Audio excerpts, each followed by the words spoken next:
Hey there, friends! Welcome to Fluento, Everyday English for Real Life. I'm Anna. And I'm David. Thanks for joining us today. You know, David, I got a message yesterday from someone learning English. She said, I freeze every time I try to speak. My mind goes blank. Oh, I hear that all the time. It's actually one of the biggest things people tell us about. Right? So today, we're going to talk about something really important, how to feel more comfortable when you speak English confidently in everyday situations. Yeah, not in a classroom, not in a test, just regular life. Exactly, like ordering coffee, talking to a neighbor, or chatting with a coworker. And before we get started, if you find this helpful, just give us a quick like. It really helps us reach more people who are learning. Yeah, we'd appreciate that. Okay, David, can I ask you something? Sure. When someone says they want to sound fluent in English, what do you think they really mean?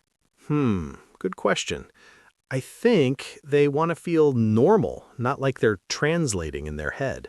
Yes, that's it. They don't want to feel different or slow. They just want the words to come out without a big struggle. Exactly. And here's the thing. Most people think fluency means speaking fast or knowing every word. But that's not it at all. No, I've met people who speak really fast, but they're hard to understand. And I've met people who speak slowly and clearly, and they sound great. So speed isn't the goal. Not at all. The goal is to feel comfortable, to feel like yourself. I like that. Feel like yourself. Because when you're nervous, you don't sound like you. Right, you sound stiff, or you avoid talking altogether. So how do we help people relax? Well, let's start with something simple, something that makes a big difference in everyday English. Okay. When you talk to someone in English, do you say I am or I'm? Oh, I say I'm. Always? Pretty much, yeah. Unless I'm being really formal or making a point. Right. So think about this. If someone says, I am happy to be here today, I am learning English, I am trying very hard, how does that sound? Honestly, it sounds like they're reading from a book. Exactly. But if they say, I'm happy to be here today, I'm learning English, I'm trying very hard, That sounds like a person talking. yes, and that's the secret. Short forms. We call them contractions in grammar, but really, they're just how people talk. So instead of it is, say it's. Instead of you are, say you're. Instead of we will, say we'll. That's it. And the beautiful thing, this is such easy English to practice. Right, you can start using it today. Yes, just notice when you're about to say two words and ask yourself, can I make this shorter? Like she is, She's. they are. There. Nice. Okay, I have something to add. Go ahead. So when I help people with English conversation practice, I notice they often speak in very separate sentences. What do you mean? Like, I went to the store, I bought milk, I came home, I made tea. Oh, I see. Every thought is its own sentence. Yeah, and it's not wrong, but it doesn't flow. So what should they do? Just connect things. Use little words like and, so, but. Can you give an example? Sure, I went to the store and bought milk, so I came home and made tea. Oh, that sounds so much better. Right? It feels like one idea instead of four little pieces. And those little words, and so, but, they're like glue. Exactly. They hold your thoughts together. This is really important for English for beginners because it makes such a big difference in how you sound. Yeah, and it's not hard. You're just adding one small word. Right, like, I was tired, but I went to work anyway. Or, I wanted pizza, but the restaurant was closed, so I made pasta. Perfect. See, your story stays connected. And people can follow you better. Okay, so we've got short forms and connecting words. What else helps? Let me think. Oh, I know. Pausing. Pausing. Yeah, like when you don't know what to say next, what do you do? Well, I usually say something like, or let me think. Exactly. You don't just go silent. No, because silence feels weird. Right. So this is my tip. Use little sounds or words to fill the space while you're thinking. Like what? Like, uh, well, you know, I mean. Wait, aren't those mistakes? Not in real life. In a speech, maybe you avoid them, but in a normal conversation, everyone uses them. You're right. I say you know all the time. Me too, and it's fine. It makes you sound human. So if someone asks me, what did you do yesterday? I can say, well, let's see. I went to the park and, I met a friend. Perfect. That sounds completely natural. And it gave me time to think without awkward silence. Exactly. You're still speaking, even while you're searching for the word. I love that.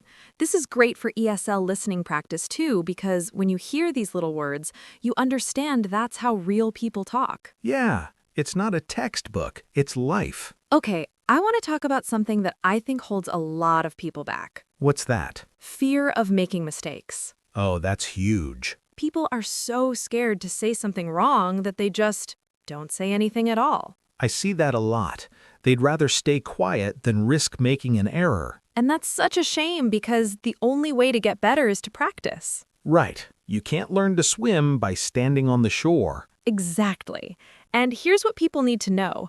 Mistakes are normal. Completely normal. Even native speakers make mistakes. I mix up words sometimes, I say things wrong. Same. Just yesterday I said, I didn't went instead of I didn't go. And did anyone stop talking to you? No, they didn't even notice. Because in conversation, people care about the meaning, not perfect grammar. That's the thing.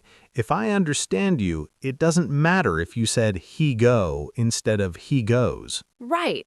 Communication is the goal, not perfection. So if you're listening and you're nervous about mistakes, don't be. Just keep talking. Yeah, the more you talk, the more comfortable you get, and the more you learn English naturally. And that comfort is what makes you sound fluent. Exactly.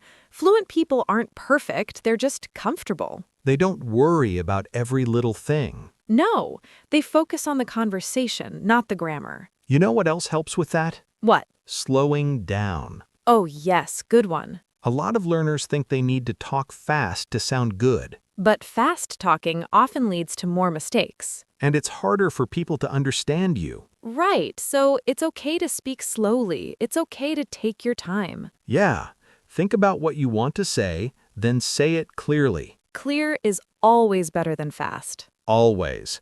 And honestly, when you speak clearly and slowly, people respect that. They do. It shows you're thoughtful. And it gives you time to use those contractions and connecting words we talked about. Exactly. I'm going to the store because I need some bread. Perfect. You can hear yourself think. And you can make adjustments as you go. So don't rush. Just breathe and talk. I think that's a really good advice for English speaking practice at home, too. How so? Well, when you practice alone, you can go as slow as you need to. There's no pressure. Right. You can say a sentence, pause, say it again. Yeah, maybe you're describing your day. Today, I woke up early. I had breakfast. I'm drinking coffee right now. And you're using those short forms. Exactly. I'm drinking instead of I am drinking. That repetition really helps. It does. Your mouth gets used to the shapes of the words. And your brain gets used to putting sentences together. Yes, it becomes automatic after a while. Okay, I have another question. Shoot. Do you think listening helps you speak better? Oh, absolutely. How? Well, when you listen to people speaking English, like in podcasts, shows, or even just conversations, you start to notice patterns. Like what kind of patterns? Like how people say certain things, the phrases they use over and over. Oh yeah, like how's it going? Or no worries. Exactly. Those are chunks of language. Chunks. Yeah, they're groups of words that always go together. And when you learn them as a chunk, you don't have to think about each word. Right, you just say the whole thing. See you later. Take care. Sounds good. These are so useful in everyday English. They really are, and when you use them, you sound much more natural. Because that's how people actually talk. Yes. So my advice, listen a lot. Pay attention to what people say and how they say it. And then try it yourself. Exactly. Repeat it out loud. Practice it until it feels normal. That's great advice. Thanks. I think listening and speaking go hand in hand. Definitely. You can't have one without the other. Right. And if you're watching us right now, you're already doing ESL listening practice, which is awesome. Yeah, just by being here, you're training your ears. And hopefully, you're picking up some useful phrases. Speaking of which, should we do a little practice conversation? Oh, that's a fun idea. Let's do it. Okay, let's pretend we're neighbors meeting outside. Okay, I'll start. Hey, David, how's your day going? Oh, hey, Anna. It's going pretty well, thanks. Just got back from the store. How about you? I'm doing okay. A little tired, but it's been a long week. Yeah, I hear you. The week just flies by sometimes. It really does. Anyway, I'm thinking about making dinner soon. Maybe soup or something. Soup sounds nice. It's getting colder, so that's perfect. Right? Well, I should probably get going. Good to see you. Yeah, you too. Take care. You too. Bye. Okay, so did you hear all the things we used? We used hows instead of how is. I'm doing instead of I am doing. I hear you, sounds nice. Those are all natural chunks. And we connected our ideas with but, so, anyway. Right, it wasn't fancy or complicated. No, but it sounded like a real conversation. Exactly, and that's what we want you to aim for. Just sound like yourself, comfortable and clear. Not like you're taking a test. No, like you're talking to a friend. Because English is just a tool for connecting with people. That's a nice way to put it. Thanks, I really believe that. Me too, and I think when people remember that, they relax. Yeah, they stop worrying so much. And that's when the magic happens. It is. Okay, so let's do a quick recap. Good idea. We talked about using short forms. Like I'm, your, it's. We talked about connecting your sentences with little words. And, but, so. We talked about using filler words when you're thinking. Well, We talked about not being afraid of mistakes. because mistakes are part of learning. We talked about slowing down. Clear is better than fast. And we talked about listening to how people really talk. So you can pick up natural phrases in chunks. I think that covers it. Yeah, hopefully that gives everyone some good starting points. And remember, you don't have to do everything at once. No, just pick one thing. Maybe this week you focus on using contractions. Next week, you work on connecting words. Small steps lead to big progress. Exactly. Little by little, you'll feel more comfortable. And before you know it, speaking English confidently will just feel normal. That's the goal. It is. Okay, before we finish, we want to hear from you. Yeah, leave us a comment below. Tell us one thing you're going to try this week. Maybe you're going to practice saying I'm instead of I am. Or maybe you're going to use and but more. Whatever it is, share it with us. We love reading your comments. And if you haven't subscribed yet, please do. We put out new episodes to help you learn English every week. Yeah, we're here for you. We want to support your journey. And if you found this helpful, share it with someone who's also learning. That would mean a lot to us. All right, Anna. I think that's a wrap. I think so too. Thanks for being here, everyone. Yeah, we really appreciate you. Keep practicing, keep trying, and remember, you're doing great. You really are. Okay, we'll see you next time. Take care, everyone.